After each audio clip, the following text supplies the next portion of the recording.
Okay, Hey we're ready. everyone. Hey everyone. Welcome to the Reunite podcast, the podcast where we talk about healing, faith, mental wellness for everyone who's ready to grow, glow, and rest in God's peace. We are Barbara. And Rochelle, and we create this space because we know what it feels like to carry so much, to show up strong for everyone else while quietly struggling inside. But we've learned that healing is not a weakness, it's actually a holy work.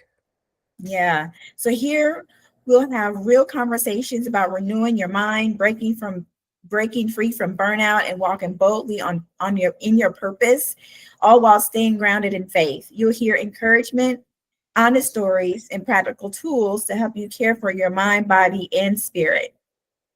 So, whether you're driving to work, winding down from a long day, or just needing a reminder that you are not alone in your struggle, this is your moment to pause, breathe, and be poured into.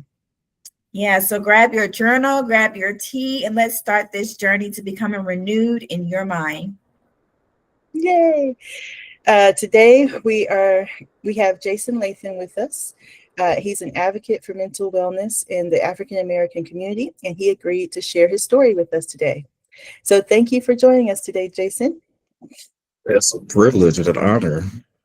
Yeah, to start, we want to hear a little bit about your mental health journey with mental illness, and then what led you to become an advocate. On my journey, I really think I started. Um, I've really been dealing with it as long as I can remember. If I think about the epigenetics of it, having a mother that grew up in 1950s and 60s Mississippi, um, dealing with the anxiety that came with that. So I feel like that got passed on to me, not intentionally, of course, but that's just how things go. Yeah, So I really struggled with perfectionism growing up, trying to be like perfect so no one could make me feel bad about myself. Of course, that worked great. I mean, you know how well that worked. And yeah, then middle school, I really started to struggle. That was when I first started having thoughts about ending my life because, I mean, middle school kids can be mean. yeah, Yeah. yeah. I I get that. mean, I Yeah, mean, because you got all the hormones and stuff working, and people are trying to figure out who they are and how they want to live their lives, and just trying to fit in. And when you don't fit in anywhere, it's hard. So um, that's really when the struggles started. I really started counseling and things in college after hmm, having really major ideations in high school, my senior year, and I've been pretty much getting treatment and off and on ever since like my sophomore year of college when I got officially diagnosed. okay. So as a Mhm. preteen, like I'm thinking you're 10, 11, 12 in middle school, and that's when it started, but it wasn't until your sophomore year in college that you got official diagnosed. Right. And I think Okay. that's because we just didn't know as a community, we just didn't know how to express that. Yeah. Right. Yeah. Yeah. So if you don't mind me asking, what was your diagnosis? Was it anxiety like your mother or? Um, it was depression. My mother never really got officially diagnosed. I just kind of can imagine like the food insecurity that she's told me about, and just some of the experiences with the racism that she's had. Just those would bring about anxiety because you never knew where it might come from, where Yeah. like the racism might come from, or like having to not be able to look at certain people in the eye, things of that nature. Yeah. Yeah. Yeah. And what led you to be an advocate? What led me to be an advocate was I just didn't see a lot of people that looked like me or us doing it. And I felt like there needed to be someone. And then the Lord was like, well, I mean, why not you? Mm. And then he kind of like, and then it was like, but God, I don't want to. Well, I didn't. I wanted to, but I didn't want to. You know what I mean? Yeah. So I just ended up kind of stepping into it, and now I can't stop. Yeah, that's Wow. awesome. Yeah, it is awesome. So what are some common misconceptions about mental illness that you've encountered, and how do you address them in your advocacy? One of the biggest ones is that everyone that has mental illness is just going to just go crazy off the deep end, just like snap on you, or they don't take care of themselves. They have poor hygiene, they're addicted to drugs or something like that. They can't hold down a job. Stuff like that. And also that they all they do is just lay in bed all day. Yeah, yeah. I've heard those too. So how do you address that when you hear that? I just tell them, ask them if I look like that, if that's what they see when they see me, because I go to the gym just about every day. I have a job. I try to take care of myself physically. I try to eat pretty decent, and the last thing I want to do is lay in the bed all day. Right. Okay, that's good. So you just live by example. Yeah. That's awesome. Well, what role do you believe cultural factors play in seeking mental health support within the African American community specifically? I really think I used to say it was men that were taught to suppress their emotions, but then it was Black men were taught to suppress their emotions. Then I thought about it, it was like, Black women are taught that too. It's like, so as a community, we're taught to suppress our emotions from a young age, from the whole thing of stop crying, or I'm gonna give you something to cry about, straighten up your face, fix your face and all of that. We're taught unintentionally or intentionally to suppress our emotions, so we can't really tell anyone. Like, we're taught to not show weakness. We're always taught to just be these almost robotic people, and like nothing's supposed to bother us. But those emotions are going to go somewhere, even if we stuff them. Yeah. That's true. Yeah, so true. So what has been the most rewarding aspect of sharing your story and advocating for mental health awareness? The most rewarding aspect is when you see people that are able to take that story and find some inspiration to get help or become advocates themselves, or they can even if they can just identify with some aspect of it and just say, I never really thought about it like that. Or they can say, well, I can go ahead and get treatment for it. It's not like I'm not just this weak person. They can get help and they can go out there and better themselves from it. Okay. So another question, what message do you hope listeners take away from hearing your story? What I hope they take away is that I'm not much different from anybody else.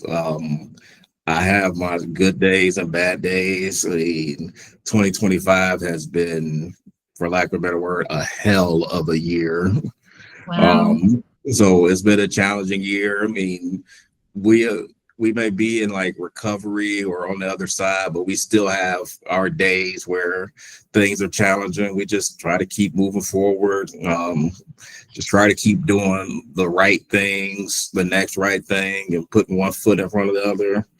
And it's still gonna get hard. Even with that. So just to keep, I would just say keep going. Yeah. Taking one day at a time. Yeah. I even to one breath at a time, because one breath at a time. Okay. Sometimes you even gotta crawl. Okay. Jason, are there any specific organizations that you admire that you would recommend for supporting mental health in the African American community? Oh, I'm so glad you asked. NAMI. I'm Yeah. sure we feel better now. Yeah, National Alliance on Mental Illness. I've been doing some work with the NAMI with their Sharing Hope campaign, which is targeted towards African Americans. We've been doing some talks with HBCUs. Did one with Jackson State a few weeks ago. One state, Livingston University. I had a chance to talk to my frat, the Kappas. And I got to sign up to do a few more. But that's one organization.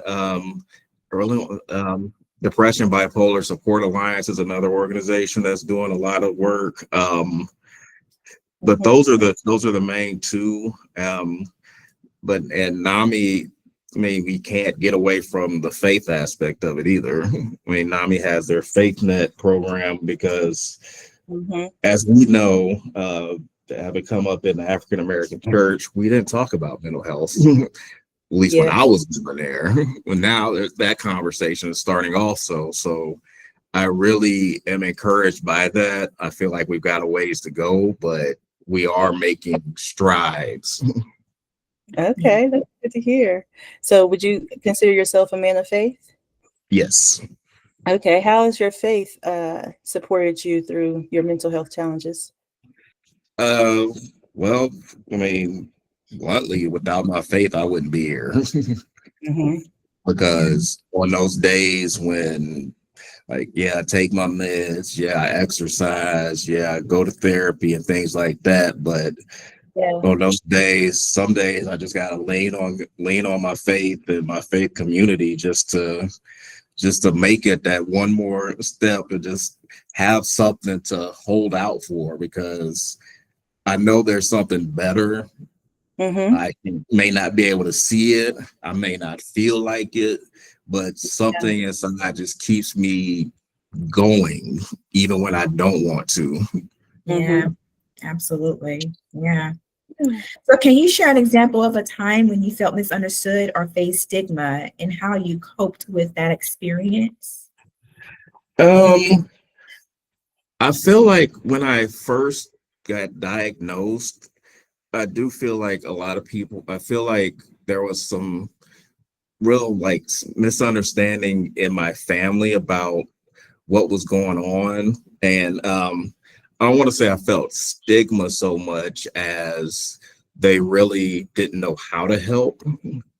So what ended up happening was my mom came to I think I was going to Depression Bipolar Support Alliance in Omaha, where I grew up. She came to one of the meetings and they had a family aspect. And that's when like a light came on for her that she was able to understand. It's like, oh, so maybe this is how I can help better. And then she really began to come alongside because there was just so much that we didn't know. And it's like people want to help and they want there to be a quick fix. But as you know, with this depression and anxiety stuff, there's not a quick fix. Yeah. That's so true.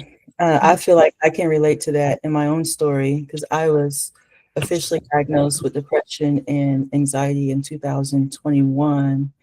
And I should say that's when I accepted the diagnosis. And I told them, I'm gonna give you a year. And it's like, and here I am 5 years later, and I'm still having to have a daily walk with it. And I think that stigma, I mean, the first stigma I really think is within ourselves. I mean, accepting, like you said, you have to accept your diagnosis. I mean, a lot of times people will say, I ain't got that. Or we might get in trouble for saying this, go to church, get hands laid on us, and it's just supposed to be gone, which would be great. And I'm not saying it doesn't happen, but most instances I see of healing in the Bible, people had to do something. Yeah, like fast, pray. Yeah. Yeah. Or go wash in a pool or something. I mean, they had to they had to have a role in their healing. Yeah. Amen. That's good. So thinking about pockets of communities of faith, is there anything that they can do practically that can help reduce mental health stigma or even help increase just open conversations about mental health in the area of faith? Um, I've had a chance to speak in a lot of churches about mental health. Like if they would just open themselves up to have people like yourself or myself come and speak to them about like their journeys and how faith has helped them through it. And that will show them like real people that are, you know, it's not a lack of faith that can cause people to have depression or anxiety. It's not a lack of faith. It's a medical condition, and that they can see people who are living functional and thriving lives, not perfect lives, but living functional lives that may take medicine, may go to therapy, may do certain things to take care of themselves. If they can see people actually doing it, it could encourage others that may need help to go seek out the help that they need. Absolutely. Yeah. Yeah, absolutely. So how did you navigate seeking help and support? Were there any particular, we already asked that question, I'm sorry, resources and individuals that were especially helpful? The first resource for me was my high school guidance counselor, Celeste Bibbs and now Green. She was a person that I went to when I had the suicidal ideations in my senior year.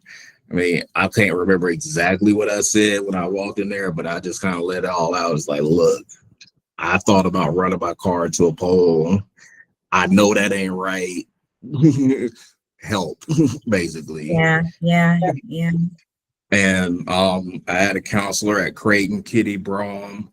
She really helped. She was like the first person to really listen to a lot of the things that I've been carrying around for so long, but couldn't just didn't tell anybody about. Yeah. Yeah. That's so good.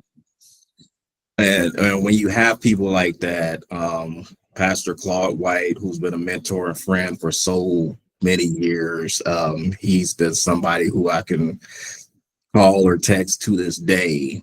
And I mean, I can tell him what's going on and he'll listen and not judge. So those are just three people. There's several others. I mean, if they hear this, charge it to my head, not my heart.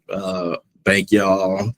But yeah, finding those type of people that you can really just bare your soul with, it makes a world of difference. Yeah, absolutely. That's so good. And so you said you went to counselors, like a guidance counselor in a high school, and the other counselor was like a therapist? She was a counselor at Creighton University in Omaha. I went to the student health. That's where I first got diagnosed, and then they sent me to the counseling center. So if you're a college kid, that's what I've been telling the kids on the calls with the HBCUs. It's like, know where the counseling services center is. Find out where it is. I mean, make an appointment. Even if you think you're fine, I mean, you can confirm that you're fine, or you can find out, hey, I might need to talk about some stuff. Yeah, that's good. Absolutely. And those services are free, correct? Yep. On campuses. Yep. Okay. Yeah. I didn't know that. That's good. And then pastors. And so I was thinking about maybe someone's listening who they have this idea of what talking to a therapist or a counselor may be. I know before I was diagnosed and before it hit our family, I thought therapists was just for people who have been through some kind of trauma that they couldn't work through or they couldn't survive. They no longer can function.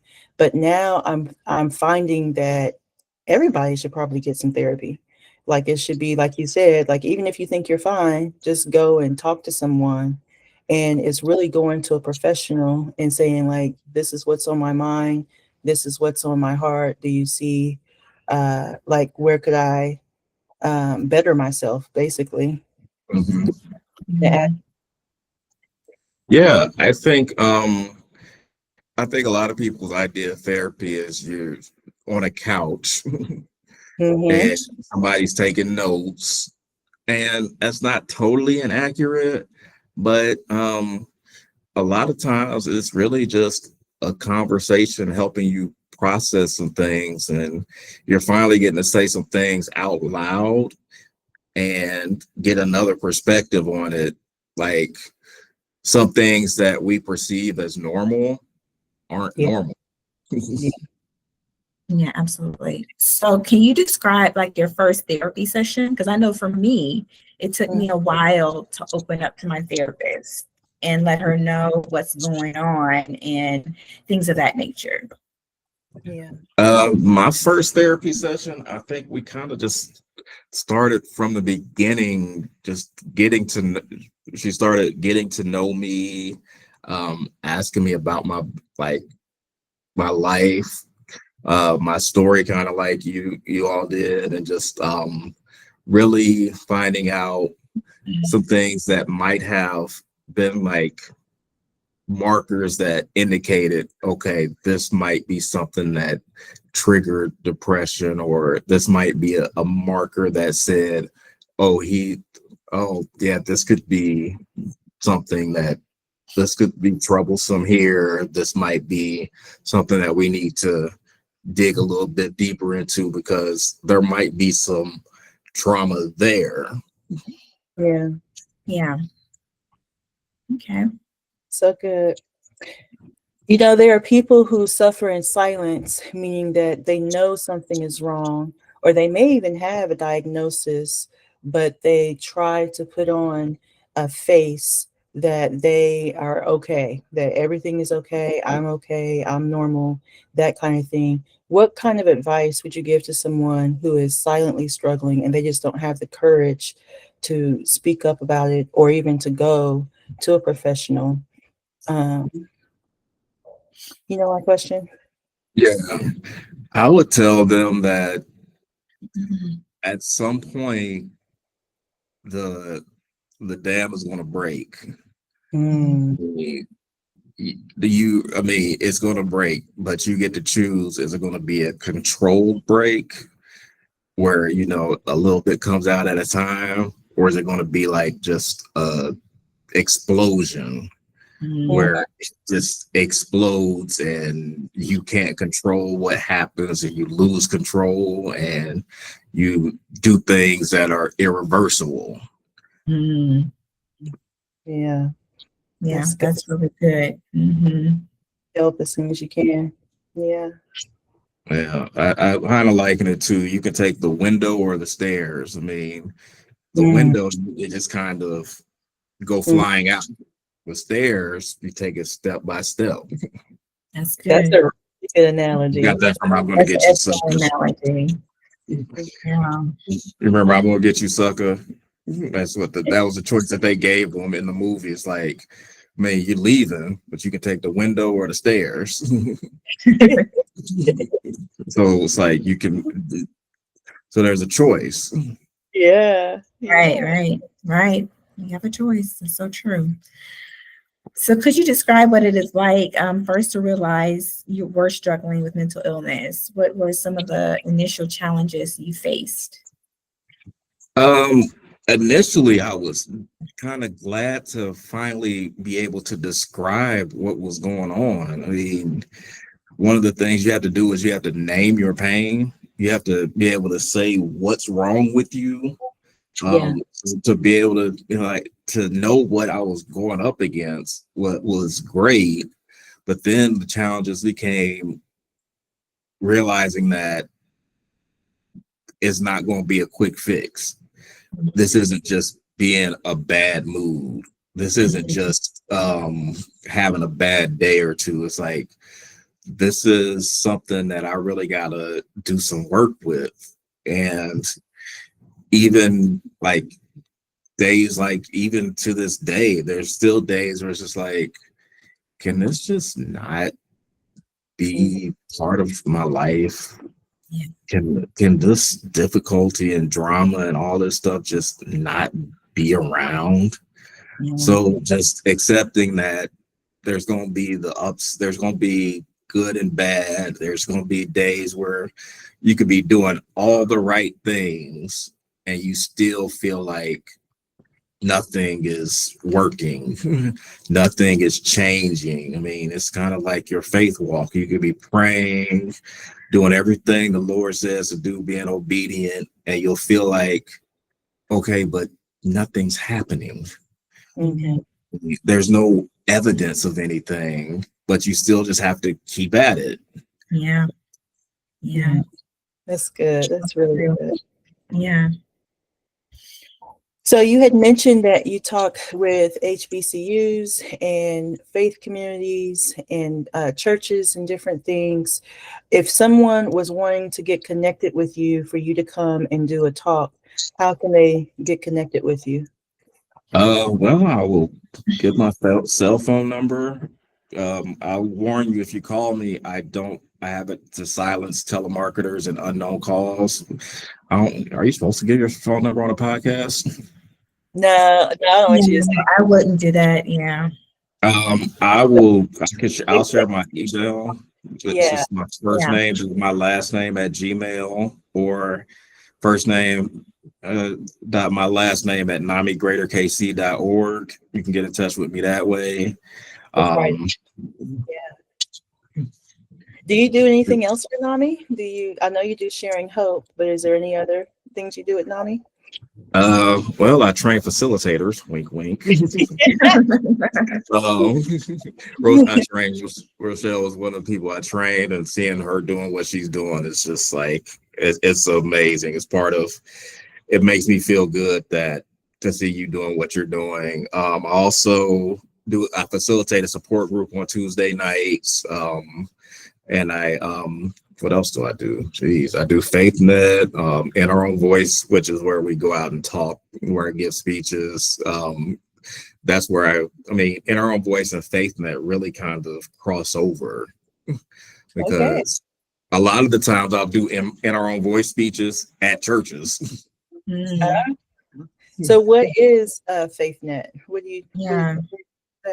FaithNet is just NAMI's initiative to get into communities of faith. NAMI doesn't promote one religion over another. It's just to acknowledge the role that people's faith plays in their recovery. You might be a Muslim and you might struggle with your mental health. Your Muslim faith could be what helps you in your recovery process. It's just FaithNet is really whatever that church needs. I take a lot of different things to my church, a lot of materials. If people in my church need resources, they know they can come find me, and if I don't know the answer, I can find somebody that does.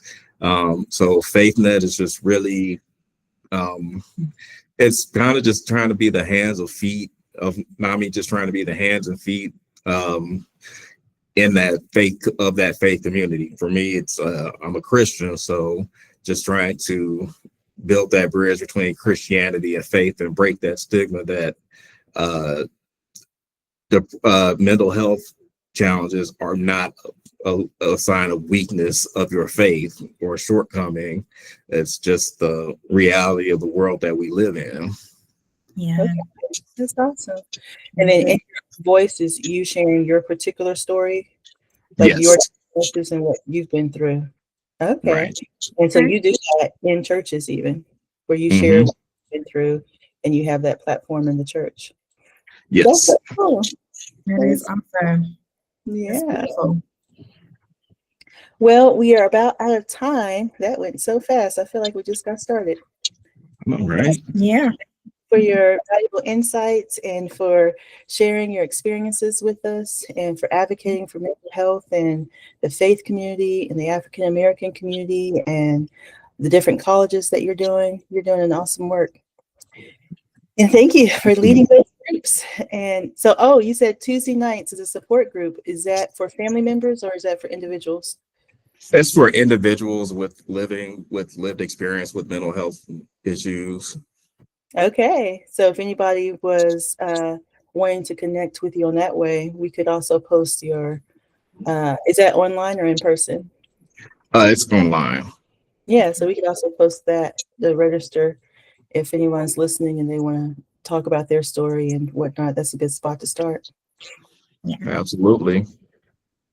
Barbara, you have any last minute follow-ups? I do not. I'm all good here. Barbara, Okay. did we just walk? Yep. Was I at the walk? Yes, I was at the That's what I walk. thought. That's what I thought. Yeah, yeah. Mhm. Okay, so thank you for sharing your story with us. Thank you. Y'all have a great day. You too. Bye. You too. Bye.